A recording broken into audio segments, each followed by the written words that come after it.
Hello, ఈరోజు white sauce chicken and garlic rice చేశాను. దీంట్లో కొద్దిగా చికెన్ని కార్న్‌ఫ్లోర్‌తో మంచిగా కలుపుకొని కొద్దిగా బటర్ వేసుకొని చిన్న పాన్‌లో మనం కొద్దిగా ఫ్రై చేసుకోవాలి. ఇది కొద్దిగా ఫ్రై చేసుకొని తీసి పక్కన పెట్టి అదే పాన్‌లో గార్లిక్, కొద్దిగా కార్న్‌ఫ్లవర్ కానీ మైదా కానీ వేసుకొని కొద్దిగా మిల్క్ మిక్స్ చేసుకొని లంప్స్ లేకుండా కలుపుకుంటూనే ఉండాలి, లేదంటే లంప్స్ వచ్చేస్తుంది.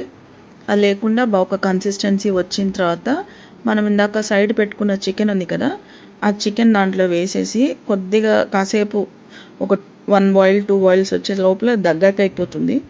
మనం దాన్ని కొద్దిగా కలుపుకుంటూ ఉండాలి, లేదంటే గట్టిగా అయిపోతుంది. అది కలుపుకున్న తర్వాత దాన్ని పక్కన పెట్టుకొని వేరే పాన్లో గార్లిక్ అండ్ చిల్లీ ఇవి 2 వేసి బటర్లో కొద్దిగా ఫ్రై చేసుకోవాలి. దాంట్లోనే కొద్దిగా ఉప్పు, జీడిపప్పు ఉంటే జీడిపప్పు కూడా వేసుకోవచ్చు, లేదు అంటే అవసరం లేదు. తర్వాత కొద్దిగా మనం రైస్ వేసుకొని దాన్ని బాగా కలుపుకొని కొత్తిమీర, ఆరిగానో, చిల్లీ ఫ్లేక్స్ ఇవన్నీ వేసుకొని కొద్దిగా సాల్ట్ కూడా వేసుకుంటే సరిపోతుందో లేదో చూసుకొని వేసుకోవాలి.